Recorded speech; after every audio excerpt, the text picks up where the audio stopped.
Eu tinha 17 anos e uma bruxa com 74 anos fez amarração e me levou para a cama. Dona Josefa é uma senhora bastante idosa aqui na cidade onde eu morava. Dizem que ela é uma bruxa e tem mais de 100 anos. Embora para mim isso fosse ilógico, essa suposição de que uma pessoa com mais de 100 anos não poderia se manter ereta, ou talvez pudesse, mas não como ela. Presumo que ela tenha cerca de uns 60 anos. Mas segundo minha família e todas as outras pessoas, ela era uma bruxa, não havia dúvida disso. Desde que me entendo por gente, não lembro de ver crianças no seu quintal ou na sua casa. Só ela, sem mais ninguém, sem companhia alguma. Aquela idosa tinha que ir a um mercado distante, pois no bairro não a atendiam. Eu vi isso. Uma tarde, saindo do ensino médio, minha mãe me mandou comprar um refrigerante na venda do seu Sebastião. Chegando lá, pedi o que precisava e paguei com uma nota grande. Naquele momento, o seu Sebastião não tinha troco, então esperei um pouco enquanto ele juntava o dinheiro. Foi então que vi a senhora Josefa caminhando na minha direção. Ela pediu algo que estava bem na frente dele, mas o seu Sebastião foi extremamente rude com ela.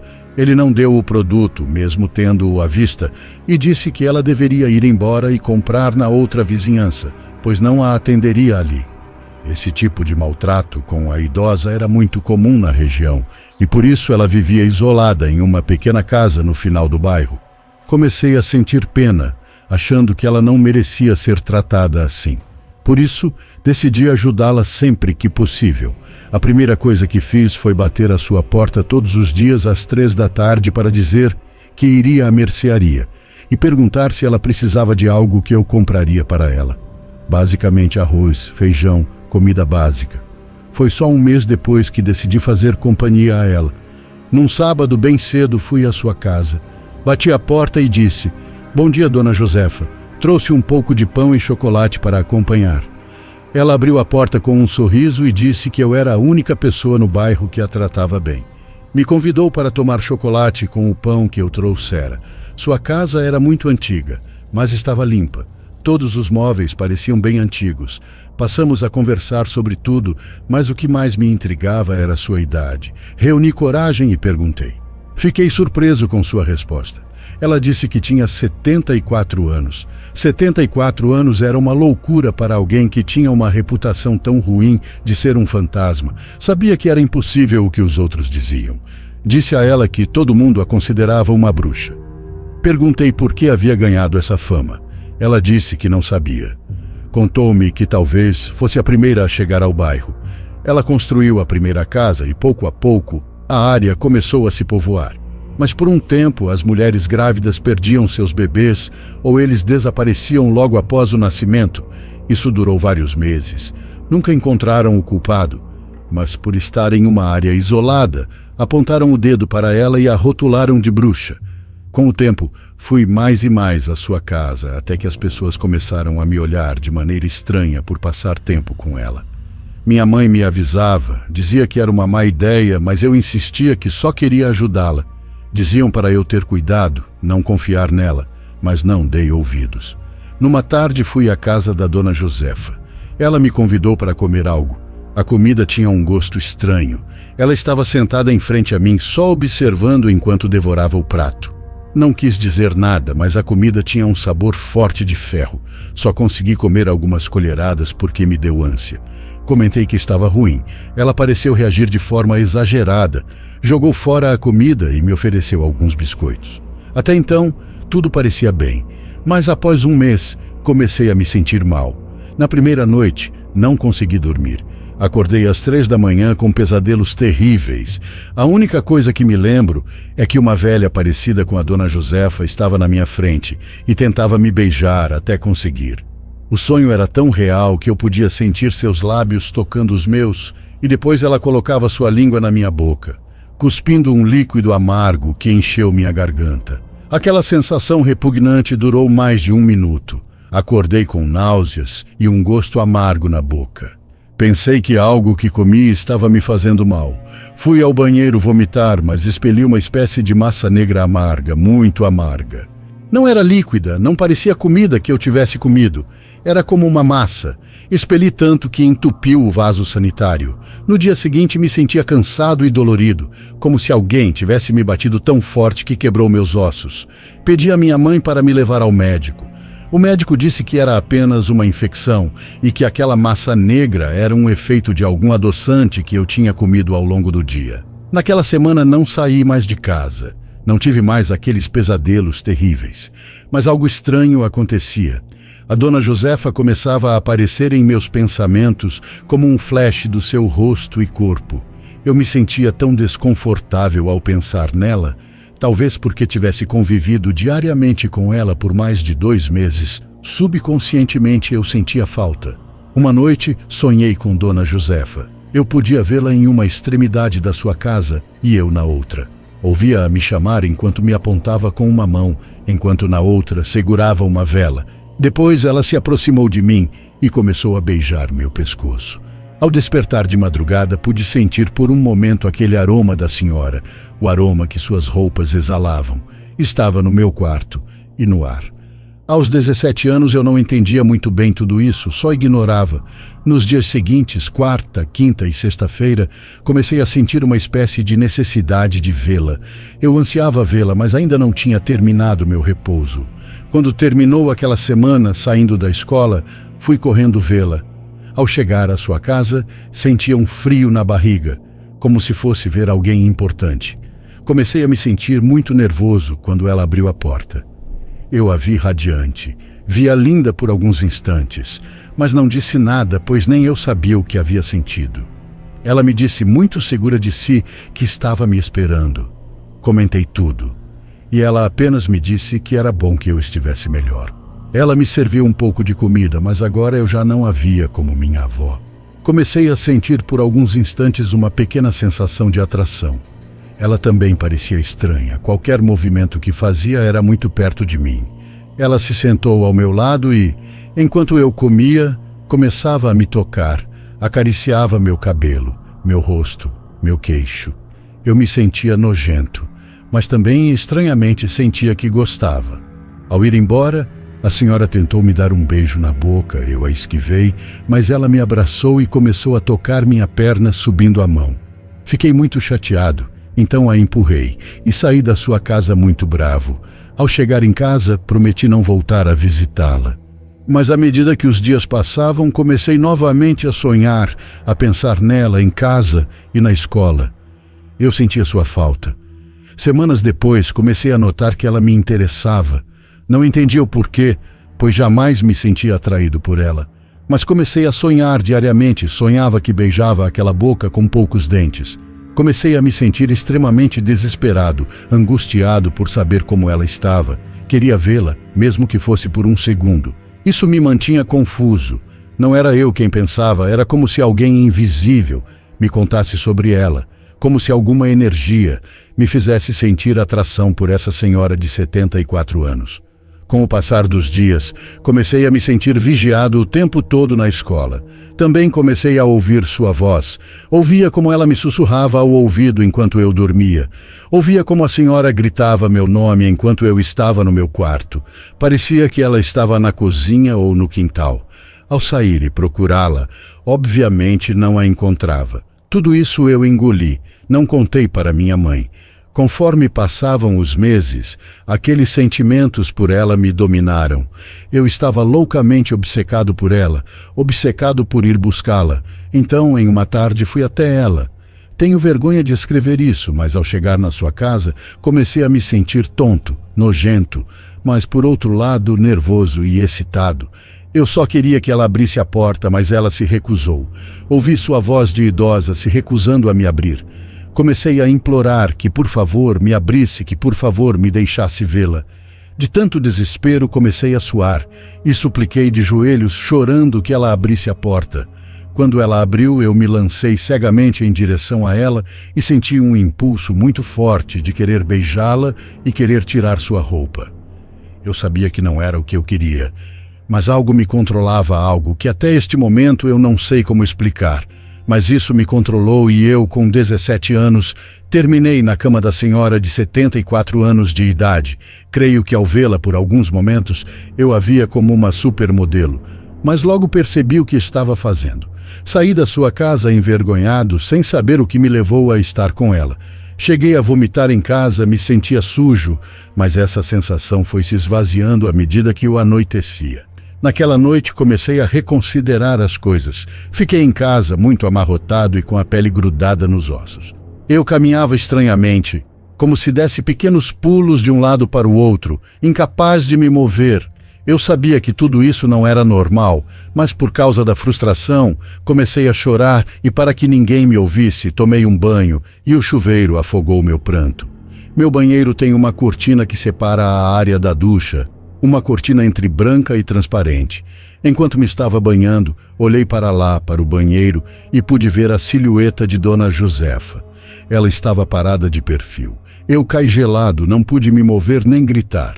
O sabão da minha cabeça escorregou para meus olhos. Os fechei, mas tentava mantê-los abertos. Escutei como ela falou, dizendo: "Você é meu, você é meu."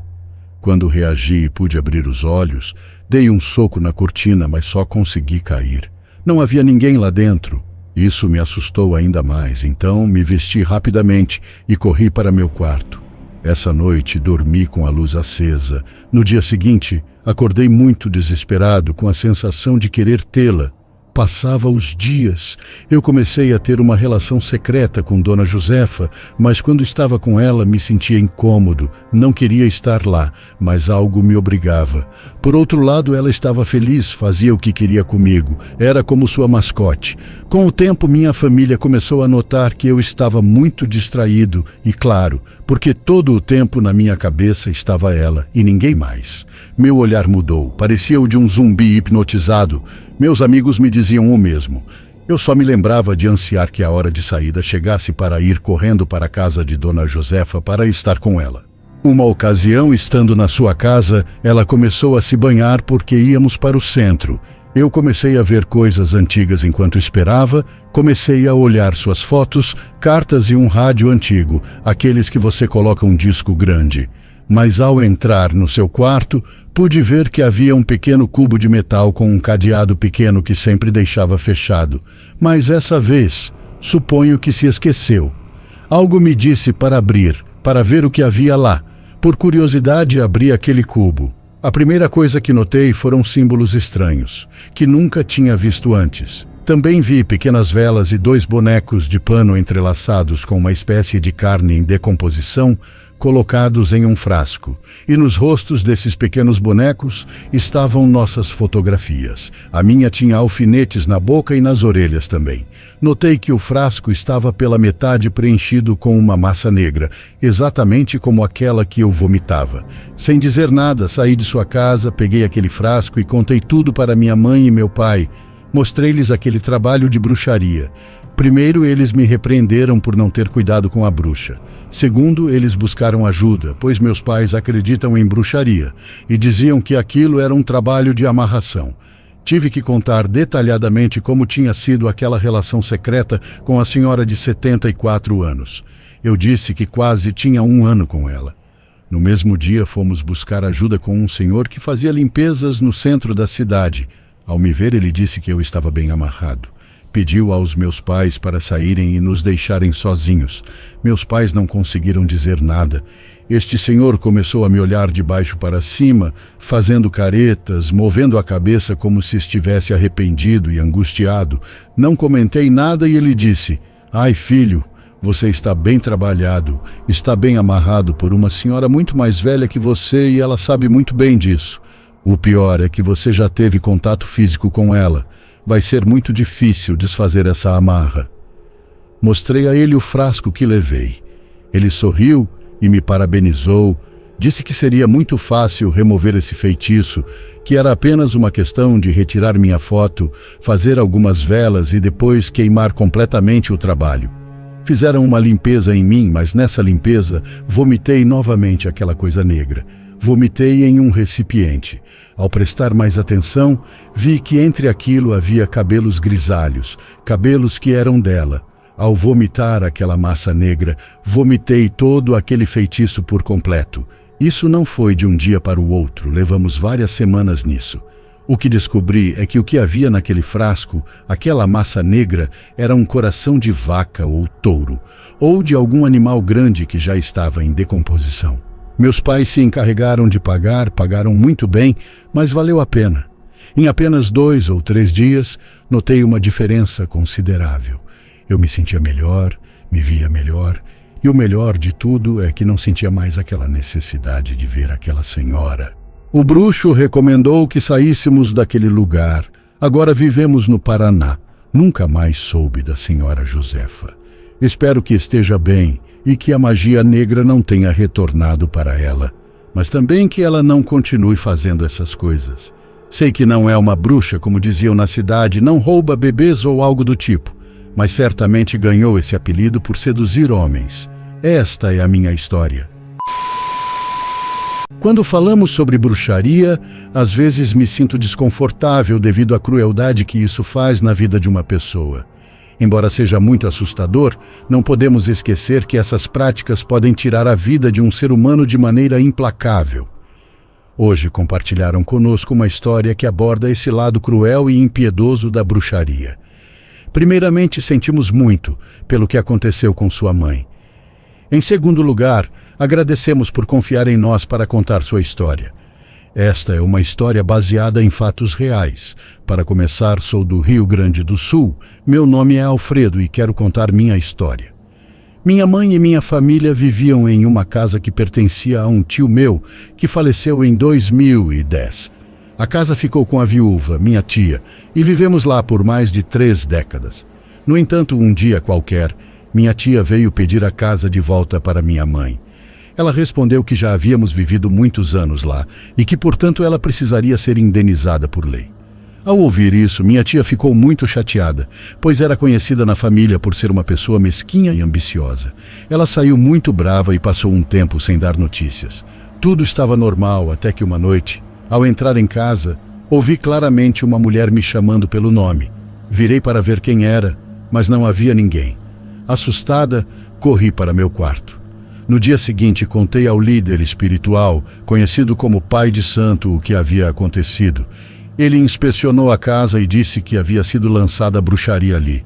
Na época, não sabíamos quem poderia ser, então não demos muita importância. Com o tempo, começamos a ouvir vozes na casa, passos e coisas caindo no chão. Minha mãe, de repente, começou a adoecer. Ela desenvolveu dores de cabeça muito forte e dores nos ossos. Os médicos não conseguiam diagnosticá-la adequadamente e ela começou a ter paralisia do sono constante. Assim, minha mãe ficou doente por vários anos, enquanto os médicos tentavam entender a causa dessas dores tão agressivas. Eu comecei a visitar curandeiros e todos me diziam a mesma coisa. Havia um mal na casa.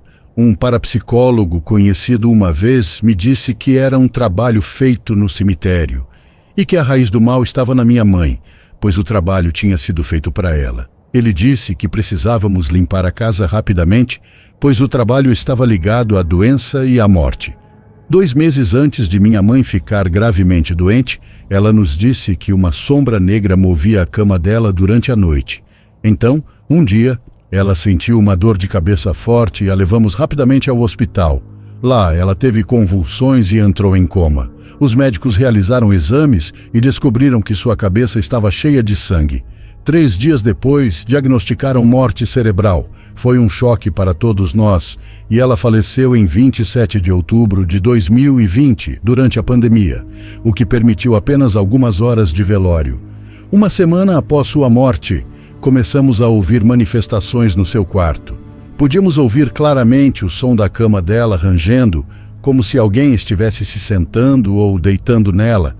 Isso nos enchia de terror e, por algum tempo, mantivemos o quarto fechado. Minha esposa, no entanto, me disse para não ter medo, que era minha mãe e que ela não faria mal. Começamos a abrir o quarto e ficou claro que minha mãe estava lá. Uma noite, por volta das 21 horas, minha sobrinha de apenas 3 anos entrou no quarto e começou a falar com alguém. Quando perguntamos com quem ela estava falando, ela disse que era com minha mãe, que estava deitada na cama dela. O evento mais marcante ocorreu numa madrugada, por volta das 4 horas da manhã. Minha esposa estava dormindo e sentiu alguém acariciando seu cabelo suavemente. Quando acordou, viu que era minha mãe. Obviamente, ela ficou muito assustada. Minha mãe tinha uma luz branca e radiante ao seu redor. Meu filho mais velho também a viu em seu quarto, onde ela fez um gesto como se dissesse para não ter medo. Depois disso, minha mãe se ajoelhou e começou a rezar, chorando como se estivesse sofrendo muito. Com essas manifestações, vários meses se passaram até eu decidir investigar por que ela não estava descansando em paz.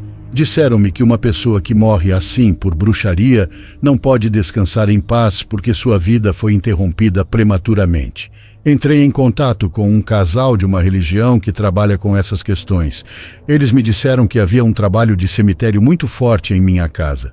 A pessoa que fez isso era uma mulher que queria nos expulsar da casa. Suspeitei que fosse minha tia, mas não estava certo. Eles me disseram que precisava libertar a casa. A libertação foi feita em 3 de maio de 2022 porque a situação era insuportável. O casal veio até minha casa para mediá-la. Quando chegaram, tocaram uma música usada em exorcismos e pudemos ouvir muitos passos correndo de um lado para o outro. O ambiente começou a mudar e ficou pesado, e todos nós começamos a ter leves dores de cabeça. O casal explicou que essa música perturbava os espíritos, que se manifestavam com um odor nauseabundo de morte, algo normal em trabalhos de cemitério. Eles usaram vários elementos como sal, álcool, algodão e pólvora, desenhando um círculo de sal conhecido como Círculo de Salomão. Acenderam velas em um extremo do círculo e nos orientaram a entrar um por um fazendo a limpeza espiritual e saindo sem olhar para trás. Quando todos passaram, queimaram o círculo. Nesse momento começamos a ouvir muitos gritos pela casa, lamentos e até a voz de uma criança chamando por sua mãe. O casal me disse que minha casa estava cheia de espíritos mortos, devido ao trabalho de bruxaria muito forte que haviam lançado. Eles nos tranquilizaram durante todo o processo. Depois de 2 horas, tudo terminou, o odor podre desapareceu e um perfume agradável de jasmim surgiu. A casa estava finalmente liberada, mas a vela que haviam acendido sozinha no círculo começou a mudar de cor, ficando vermelha. O casal explicou que isso significava sangue, pois minha mãe tinha morrido de um derrame cerebral. Fiquei chocado, pois nunca havia contado os detalhes da morte de minha mãe a eles. As cinzas restantes foram jogadas em uma encruzilhada e água com açúcar foi derramada sobre elas. O casal me pediu para tirar uma foto da vela com a chama vermelha, onde pude ver claramente a imagem de um bode com chifres. O trabalho tinha sido feito para causar a morte da minha mãe, focado em sua cabeça. Durante a liberação, muitos rostos de espíritos mortos ficaram marcados na parede da casa. Uma semana depois da libertação, minha tia começou a adoecer com os mesmos sintomas que minha mãe. Ela foi internada e depois voltou para casa, mas ficou em uma cadeira de rodas. Não restavam dúvidas de que era ela quem tinha feito o trabalho, e o mal havia voltado para ela. Levei o nome da minha tia ao casal, que confirmou sua responsabilidade. Disseram que o mal voltaria para ela e que ela também morreria, mas primeiro sofreria muito. Nos mudamos da casa depois disso, mas meu filho ficou traumatizado, tendo pesadelos constantes. A psicóloga disse que era psicológico e ele se recuperou com o tempo. A última notícia que tive de minha tia é que ela não pode mais falar e está cada dia pior. Não desejo a morte a ninguém, mas ela matou minha mãe e quero justiça. Cuidado, a bruxaria é real. E decidi contar esta história para todos que não acreditam nisso. Se acreditam, nunca a pratiquem, pois o mal sempre retorna. Esta é uma história baseada em fatos reais. Estou escrevendo esta história que aconteceu alguns anos atrás. Meu nome é Raquel. Sou uma das poucas sobreviventes do terror da bruxaria.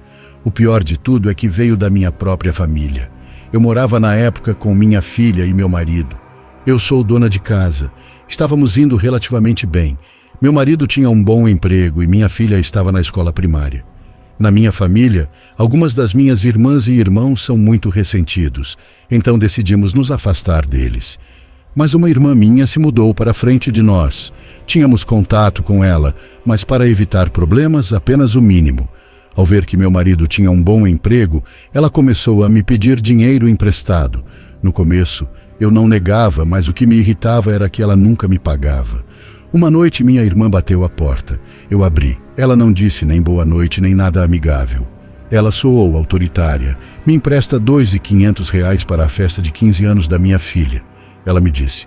Ela já havia me pedido antes, mas nunca me pagou. Desta vez recusei firmemente. Minha irmã começou a me implorar, a me dizer que se não emprestasse o dinheiro, sua filha ficaria muito triste, pois ela havia prometido uma grande festa. Depois ela começou a chantagem, chorou, mas ao ver que eu negava, ela se irritou. Disse que eu tinha muito dinheiro, por que não emprestava para ela? Começou a me ameaçar com sua raiva, disse que todos nós íamos nos arrepender. Saiu de casa muito zangada. Eu entrei em casa também muito irritada. Naquela noite fiquei pensando se deveria ou não emprestar para ela, mas no final decidi não emprestar porque sabia que ela não ia me pagar. No dia seguinte a vi, mas ela não falou nada.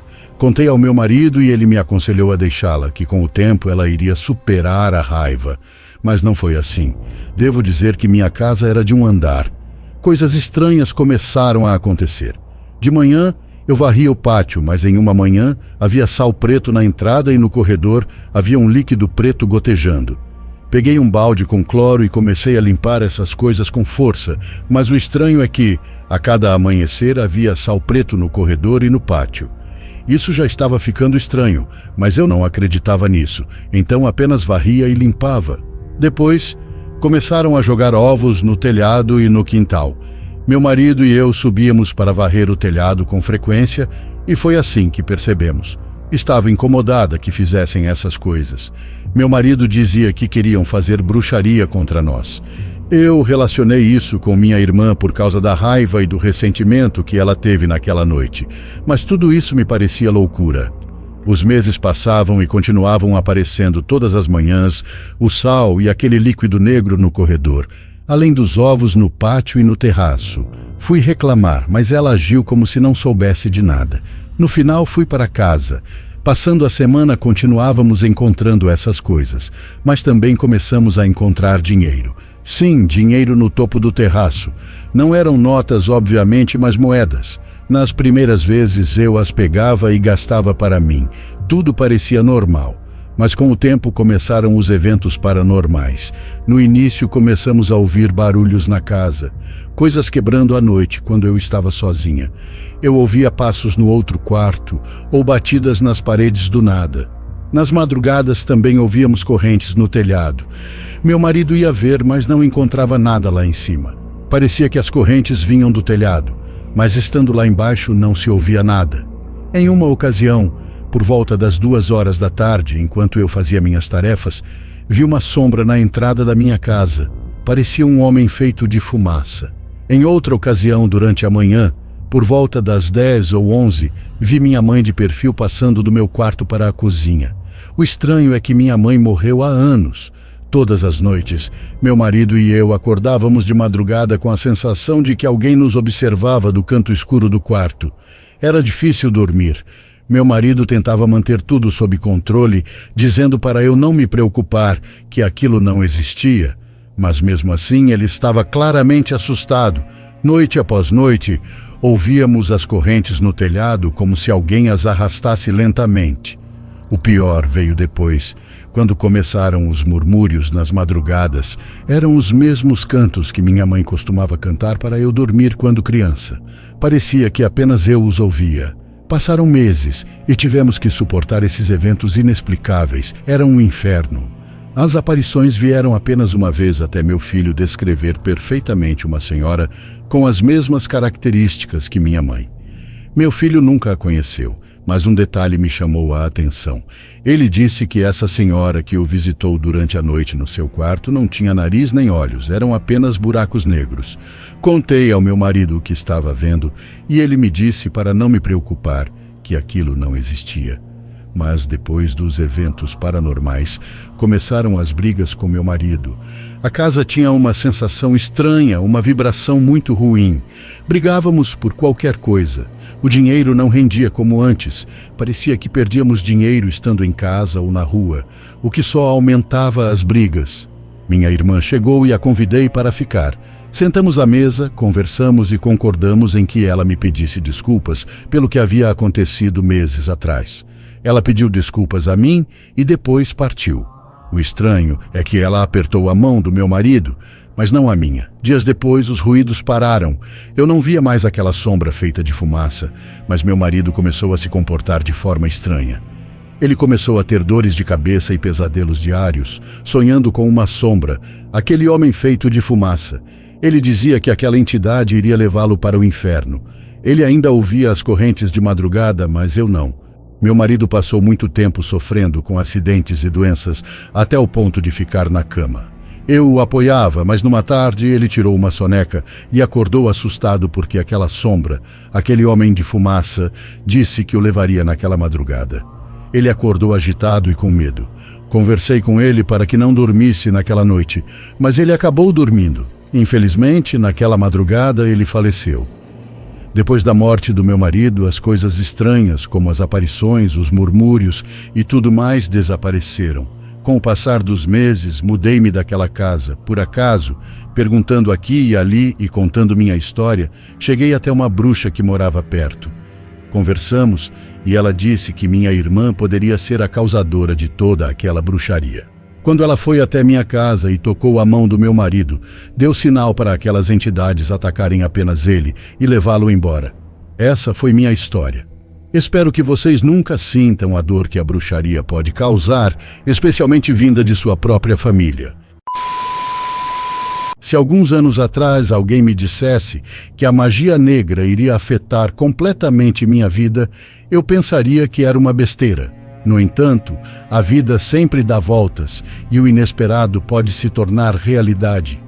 Vou começar contando de quando eu tinha 12 anos, vivia uma situação muito difícil em casa. Por isso, meus pais me tiraram da escola e me colocaram para trabalhar com meu pai. Ele era pedreiro e muito bom no que fazia. Ele me ensinou tudo o que sabia sobre construção e assim aprendi a trabalhar duro e a valorizar cada moeda que levávamos para casa. Meu pai, que hoje descansa em paz, nos ensinou que muitas vezes é preciso suar sangue para colocar o pão de cada dia na mesa. Conforme fui crescendo, fui me tornando independente. Já não trabalhava mais com meu pai, mas por conta própria, especialmente depois que ele morreu. Andei de um lado para o outro com vários patrões. Nesse tempo fiz uma grande amizade com Diego. Nós sempre coincidíamos nas obras em que trabalhávamos, porque morávamos muito perto. Com o tempo, nossa amizade se tornou tão sólida que éramos praticamente como irmãos. Muitas vezes, Diego e eu íamos tomar cervejas nos bares da cidade. Juntávamos-nos também com outros amigos e às vezes gostávamos de nos meter em problemas. Mas o grupo foi se desintegrando aos poucos, porque alguns começaram a se casar. Como sabem, nas cidades pequenas do interior, as pessoas se casam muito jovens, com 17 ou 18 anos, e já têm que se comprometer, porque é assim que se acostuma. Eu não queria ficar para trás, então comecei a pensar na ideia de formar uma família. No meu bairro, vivia uma moça muito bonita chamada Jaqueline. Ela era realmente linda, morena com cabelos muito pretos, magra e com um corpo incrível. Porém, o que tinha de bonita diziam que tinha de interesseira. Até aquele momento, não se conhecia um namorado dela, mas ela tinha a fama de rejeitar todos. Com tudo isso, eu sabia que se quisesse conquistá-la, precisava ter algo a oferecer. Dinheiro, estabilidade, algo para formar uma família sólida. Comecei a desenvolver um grande interesse por Jaqueline, mas não comentei isso com ninguém. E isso foi um problema. Por fofocas de alguns amigos, soube que meu amigo Diego estava planejando conquistar Jaqueline.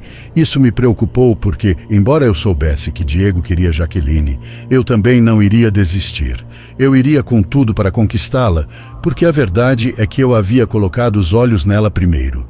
Para minha sorte, com minhas habilidades no trabalho, um dos patrões mais conhecidos do bairro adoeceu e teve que parar de trabalhar. Uma das construtoras com quem ele tinha contato perguntou quem era o melhor pedreiro do lugar. E para minha sorte, era eu.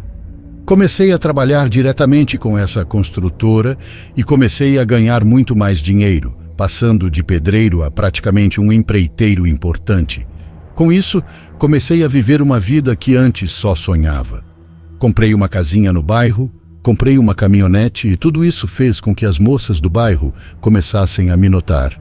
Mas eu só tinha olhos para uma: Jaqueline.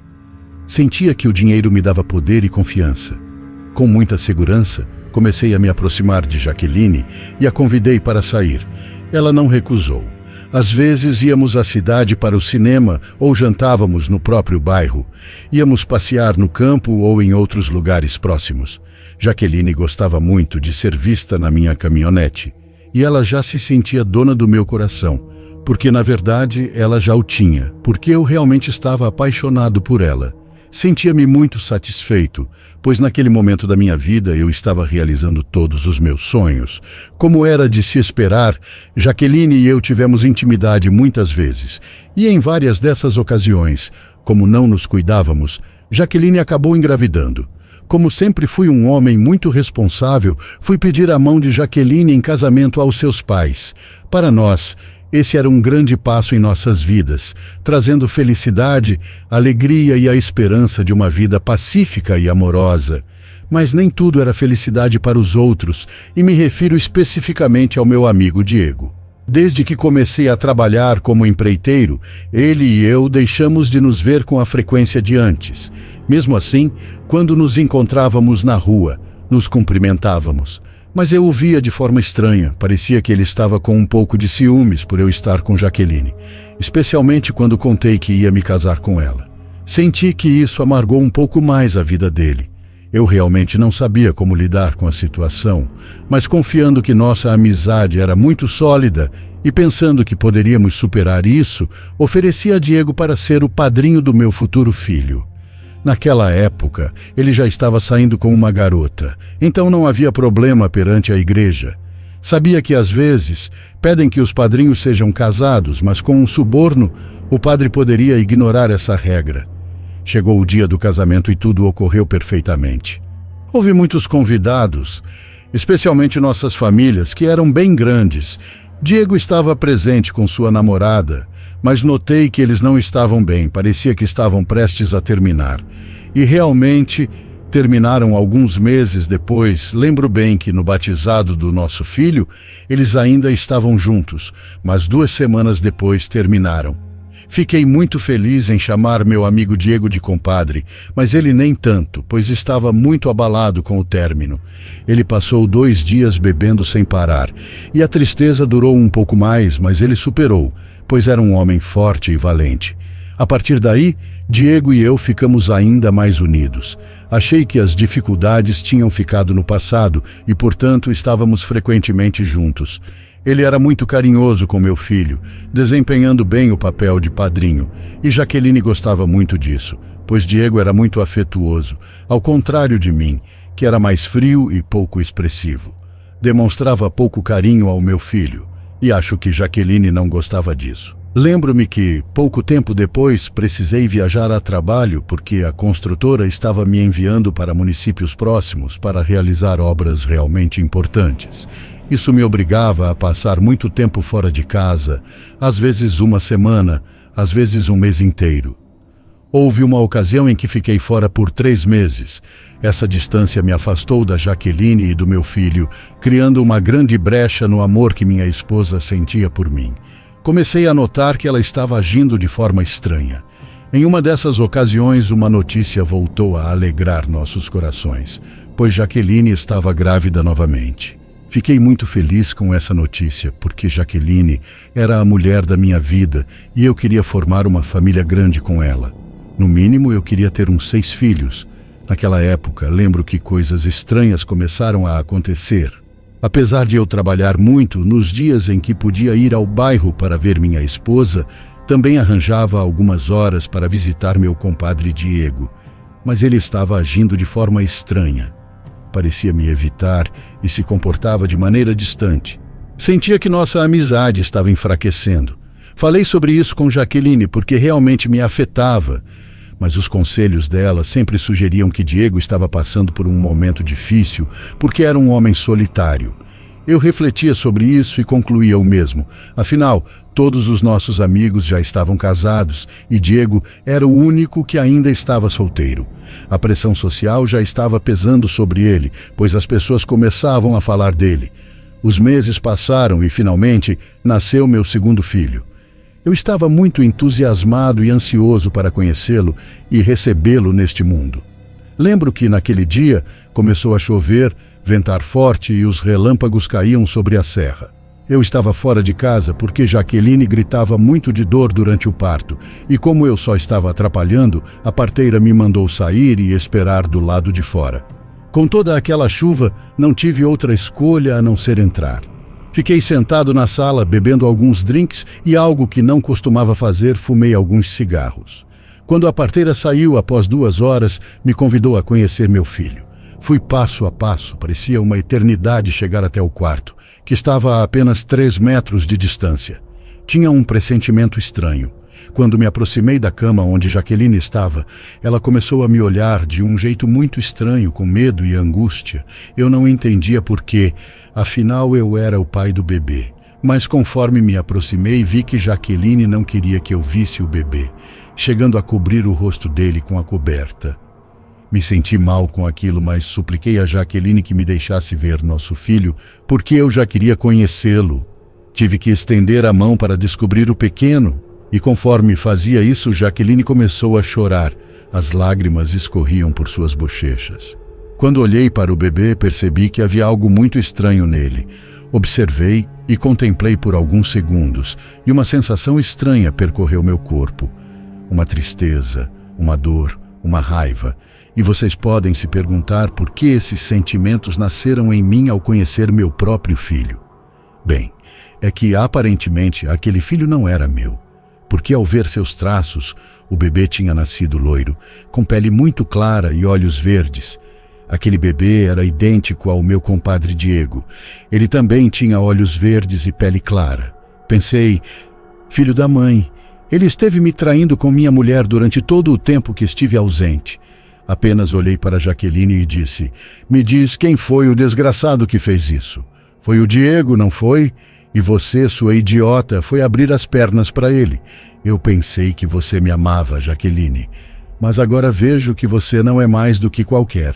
Agora mesmo, aquele desgraçado do meu compadre vai pagar por isso. Naquela tarde eu estava cheio de raiva, de ódio. Sentia que o demônio tinha tomado conta de mim. Mesmo que estivesse chovendo, saí para a rua e fui direto para a casa do meu compadre Diego. Bati na porta e o desgraçado abriu. Acho que ele nem esperava o que estava por vir, porque dei um soco na cara dele, depois outro, e quando ele caiu no chão, um dos irmãos dele entrou e começou a me bater. Diego se recuperou e entre os dois me deram uma boa surra. Me bateram com tanta força que no final me jogaram para fora da casa, me deixando bem machucado. Como pude, me levantei e voltei para casa. Precisava conversar seriamente com minha esposa. Já estando lá, disse a ela que tinha 3 dias para se recuperar e depois eu não queria mais vê-la em casa. Para mim, ela já não existia. Para mim, ela estava morta. Lembro que nesses 3 dias eu saí e fui trabalhar na obra. Quando voltei, Jaqueline já tinha pegado suas coisas e ido embora, levando também meu filho.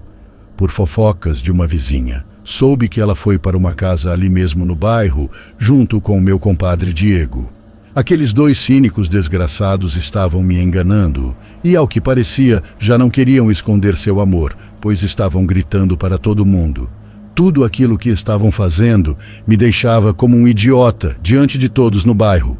Eu já não me importava com Jaqueline nem com meu compadre. Só queria que me deixassem ver meu filho. Fui bater na casa deles algumas vezes, mas nunca atendiam, nem mesmo o covarde do meu compadre. Mas passaram-se 2 semanas e Jaqueline veio até minha casa. Bateu na porta e, quando saí, ela estava muito decidida e determinada. Me ameaçou, dizendo que estava conversando com um advogado para que nos divorciássemos e que ela ficasse com a casa que eu comprei, além de uma boa pensão para os filhos.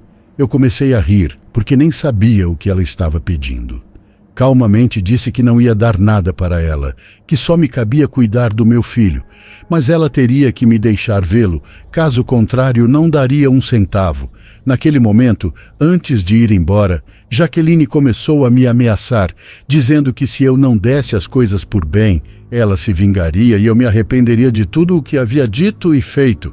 Eu não sei como uma mulher assim tinha a ousadia de ainda me cobrar algo depois de me trair com meu compadre e querer ficar com minhas coisas. Fiquei muito deprimido e me entreguei à bebida por vários dias, andando por aí com a cara abaixada, chorando escondido.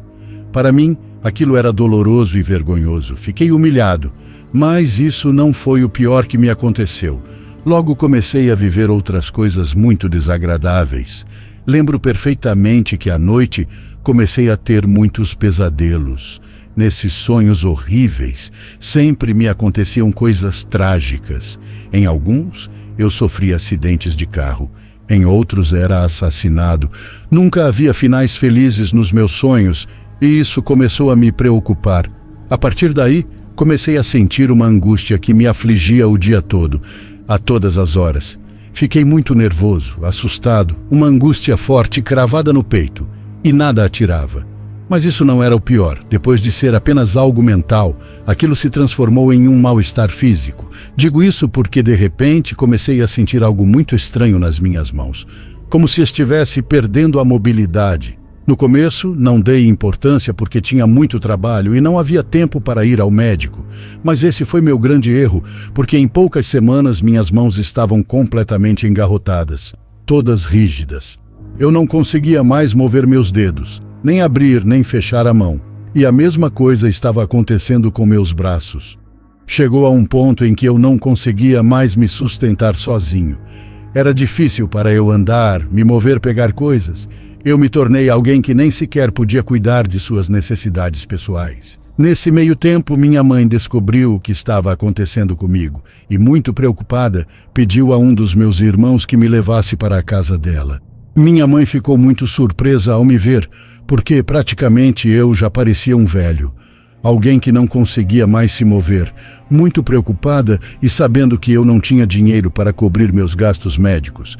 Eles me levaram a uma clínica na cidade mais próxima. Lá, eles me examinaram e revisaram e só me deram alguns medicamentos para as articulações e me pediram para fazer fisioterapia. Mas nada parecia funcionar. Os dias passavam e eu não conseguia fazer nada. Estava ficando cada vez pior. Nem sequer conseguia ir ao trabalho. O dono da construtora, eventualmente, precisava de alguém para assumir o trabalho. Então, como eu estava incapacitado por tanto tempo, decidiu rescindir o contrato que tínhamos. E com isso fiquei desempregado. O pior é que eu não podia fazer nada. Me tornei um fardo para minha mãe. E o que me assustava era o que íamos fazer quando o dinheiro acabasse. Como íamos viver. Lembro-me muito bem de estar com medo, porque minha situação estava piorando. Logo comecei a ter febres muito fortes à noite e parei de comer em primeiro lugar, porque mal conseguia mexer a boca, e em segundo lugar, porque nunca tinha apetite. Felizmente, minha avó, que já era idosa, ainda morava lá com minha mãe. Ela sempre foi muito sábia, muito conhecedora, e quando soube de toda a situação que eu estava vivendo com Jaqueline, minha avó não hesitou em dizer: "Sabe, meu filho, eu sei que você e sua mãe não acreditam nessas coisas, mas para mim parece que essa mulher está te enfeitiçando.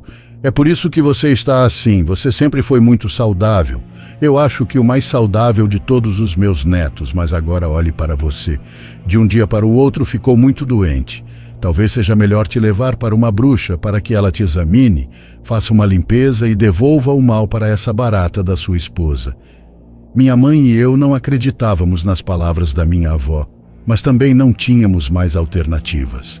Então decidimos que eu seria levado para ser atendido por aquela mulher. Lembro-me perfeitamente que ela fez algumas limpezas em mim, me deu alguns remédios e me massageou com algumas substâncias que ela mesma preparava. Foi muito doloroso, nojento e bastante desagradável. No entanto, aquela mulher tinha uma sabedoria que realmente me surpreendia quando a ouvia falar. E houve algo que ela disse que ficou marcado para mim. "Olha, rapaz, vou ser bem sincera, eu não gosto de rodeios, mas devo dizer que sua esposa te enfeitiçou. Ela quer te ver morto, porque quer ficar com tudo o que é seu. Essa mulher não é boba, é oportunista e muito esperta. Não sei como você se envolveu com uma dessas, mas você já sabia como ela era. Você só que gostava de brincar com fogo, e olha onde você acabou. Vejo que essa mulher nunca te amou, só queria suas coisas. E lá vai você, também agindo como um bobo, se submetendo a ela. Por isso seu compadre entrou em ação. Mas olha, sobre esse cara, vou te dizer algo. Ele realmente é seu amigo. Em sã consciência, nunca teria te traído. Mas sua esposa fez um feitiço nele e o manipulou completamente. Por isso ele está tão dócil como um cachorro. Se você não acredita em mim, vou te dizer algo. No quintal da sua casa, lá está o trabalho que ela fez. Não consegui ver exatamente onde, mas tenho certeza de que está lá. Só precisa de um tempinho e cavar um pouco na terra, aí você vai perceber como sua esposa é espertinha. Eu não estava acreditando em todas as bobagens que essa bruxa me dizia. Em parte, entendi que Jaqueline poderia ter me feito uma bruxaria, macumba, feitiçaria, qualquer merda do tipo, mas acreditar que ela fez um feitiço no outro e que ele caiu nos encantos dela, não acredito. Porque eu sabia que Diego sempre esteve interessado na minha esposa. Infelizmente, fui um idiota por deixá-lo entrar na minha casa. Aquela mulher me deu poções, reabilitações e muitas purificações durante 3 sessões. Na verdade, foi um inferno passar por tudo isso, mas agora estou feliz em poder contar e garantir que me recuperei. Não foi fácil, mas finalmente recuperei minha vitalidade, minha força e, acima de tudo, minha capacidade de trabalhar e seguir em frente. Eu estava muito integrado, tentando deixar esse capítulo para trás. No entanto, sempre ecoavam na minha cabeça as palavras daquela bruxa quando terminamos a última sessão. Você já pode ir para casa, rapaz, mas não pense que isso acaba aqui, pelo menos para você. Sim, mas para sua esposa isso está apenas começando, porque me deixe dizer uma coisa. Há pessoas que fazem magia negra muito maléfica, e para essas, quando seu objetivo não é alcançado, o mal sempre volta para elas, ou para os delas. Espere um pouco mais, porque a vida e o karma não brincam. Sempre chegam e destroem tudo em seu caminho. Então seja paciente e, acima de tudo, não se sinta culpado pelo que está por vir, porque seja o que for que aconteça com essa mulher, ela mesma procurou por isso. Essas palavras inundavam minha mente constantemente, me causando ansiedade. Pareciam muito proféticas. Eu não sabia quando aquilo aconteceria ou se realmente aconteceria, mas infelizmente aconteceu. Pouco a pouco a vida da Jaqueline foi se deteriorando e, embora eu não soubesse na época tudo o que ela estava passando com meu compadre Diego, foi depois por meio de uma vizinha que fiquei sabendo de tudo isso. Aquela vizinha era muito amiga da Jaqueline, então ela confiava tudo a ela. E depois que tudo aconteceu, foi ela mesma quem me contou tudo. Resulta que depois que aquela bruxa me fez a purificação, o mal começou a voltar para Jaqueline. Infelizmente, não diretamente para ela, mas para o bebê dela, aquele que ela teve com meu compadre Diego. Essa mulher me contou que Jaqueline passou muitos dias aterrorizada. O motivo é que uma coruja muito grande e negra estava visitando a casa deles. Aquela criatura pousava em frente à árvore da casa deles, fazia alguns ruídos estranhos e depois ia bater na janela deles. Depois, quando meu compadre Diego saía para espantar a coruja, dizem que a criatura batia suas asas bem forte e depois desaparecia na escuridão.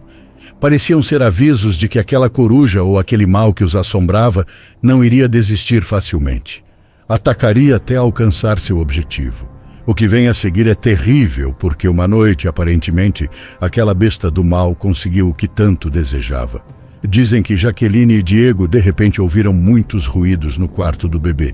No entanto, dizem que estavam muito pesados. Não conseguiam se levantar para ver. Era como se alguém tivesse lhes dado um forte sedativo. E por mais que quisessem, não conseguiam se levantar da cama. Assim, passaram várias horas e no final, só quando o amanhecer chegou, foi que Jaqueline e Diego conseguiram se levantar. Mas que terrível surpresa tiveram. O pobre menino já não estava vivo. Estava completamente morto. Jaqueline deu um grito muito forte, porque aquilo era terrível. Além de a morte daquele pequeno ser uma coisa abominável, o pior era a forma como havia morrido. O pobre menino estava completamente seco, sua pele estava grudada em seus ossinhos. Além disso, arrancaram seus olhos, como se alguém os tivesse engolido, porque não apareceram em parte alguma. Jaqueline pegou o corpinho de seu filho, o abraçou, colocou uma mantinha por cima e o encostou no seu peito. Aí ficou gritando e chorando por um bom tempo. Diego ficou muito assustado com aquilo, não entendia o que estava acontecendo. No entanto, como já tinham visto a coruja negra dias antes, souberam que aquilo era obra de alguma feiticeira maligna, uma que foi e atacou o bebê até matá-lo. Diego ficou cheio de impotência, de raiva, no entanto, não havia mais nada a fazer. Aquilo foi um momento terrível para eles. Embora soubesse que eles me fizeram coisas muito ruins, doeu-me que estivessem passando por isso, porque o bebê não tinha culpa de nada. Aquela situação deixou-os com uma grande tristeza e principalmente muitos problemas, porque a partir dali Jaqueline já não foi a mesma, ela enlouqueceu completamente, desconectada da realidade. A relação entre Diego e Jaqueline foi se destruindo, foi decaindo pouco a pouco, até que um dia, sem dizer nada, meu compadre Diego simplesmente pegou suas coisas e se foi. Partiu para longe e nunca mais se soube dele. Abandonou Jaqueline à própria sorte. E olha que esperto, como viu que Jaqueline já estava louca, preferiu ir embora para começar uma vida com outra pessoa em outro lugar, deixando Jaqueline completamente desamparada e exposta ao perigo que ela mesma representava para si mesma. No entanto, as coisas não terminariam aí, porque numa noite, Jaqueline, já completamente enlouquecida e afastada da realidade, decidiu tirar a própria vida tomando um frasco de veneno de rato. A pobre mulher teve uma morte horrível. Assim que fui informado, tive que ir até aquela casa porque estava decidido a recuperar meu filho. Foi então que vi Jaqueline jogada no chão, estava completamente retorcida e com uma aparência realmente infernal. Aí entendi que todo o mal que ela tinha provocado em mim tinha voltado para ela, e pior, multiplicado. Dizem que quem faz o mal recebe o mal, e Jaqueline teve que pagar por tudo o que me fez. Voltei para casa com meu filho, estava feliz por tê-lo ao meu lado, e embora a morte da Jaqueline me doesse muito, também me aliviava saber que aquela tragédia estava me poupando de um problema ou de uma briga para o resto da vida com ela. Sinceramente, também descansei. Lembro-me também que tempo depois, quando as coisas começaram a ir muito bem para mim novamente, como minha casa tinha um quintal muito grande na parte de trás, comecei a cavar para plantar árvores frutíferas. Eu estava determinado a começar uma pequena horta para poder distribuir frutas pela cidade. Lembro-me de ter contratado 2 ajudantes para me ajudarem a cavar e plantar as árvores, e foi aí que tive uma surpreendente surpresa. Enquanto um dos rapazes estava cavando, ele de repente me falou muito surpreso, disse que havia encontrado algo. Quando cheguei onde ele estava, vi em suas mãos uma bolsa preta, que já estava um pouco deteriorada pela terra. No entanto, dentro dessa bolsa havia uma pequena caixa de papelão. Eu a peguei em minhas mãos e abri para ver do que se tratava. Imediatamente veio à minha mente tudo o que a macumbeira me disse sobre o feitiço que Jaqueline fez em Diego. Eu estava entusiasmado abrindo aquilo porque queria saber se realmente o que aquela mulher me disse era verdadeiro. E para minha surpresa foi sim. Naquela caixa encontrei 2 fotografias, uma de Jaqueline e uma de Diego. Também havia uma minha, mas essa que me pertencia estava quebrada em pedaços. Em contraste, a de Jaqueline e a de Diego estavam unidas com alguns fios vermelhos, e havia algumas ervas também lá dentro da caixa. Ao que parecia, minha falecida esposa tinha planos muito macabros para mim. Ela estava disposta a me destruir, não importando qual fosse o preço. Realmente comecei a refletir sobre o quanto me sentia grato a Deus, à vida, à minha avó e também à macumbeira. Graças a tudo isso estou vivo e posso compartilhar minha história, porque a verdade é que neste mundo existem pessoas muito más que, para alcançar seus objetivos malignos, são capazes de destruir, de matar. Essas pessoas não têm perdão por isso. Em vez de sentir compaixão por Jaqueline, agora me alegro que as coisas tenham acontecido assim, porque teria sido muito injusto eu morrer e ela ficar para desfrutar de todas as minhas coisas e, principalmente, cuidar do meu filho. Mas, enfim, agora as coisas são muito diferentes e tudo se encaixou. Sou feliz, me casei novamente e tenho outros 2 filhos. A vida me recompensou e me abençoou com uma mulher muito bonita e de grande coração. Uma mulher que me apoia, que está comigo nos bons e maus momentos. Posso dizer que agora sou feliz e de todo aquele inferno que vivi só resta a lembrança, porque para mim tudo isso já é um capítulo que ficou no passado.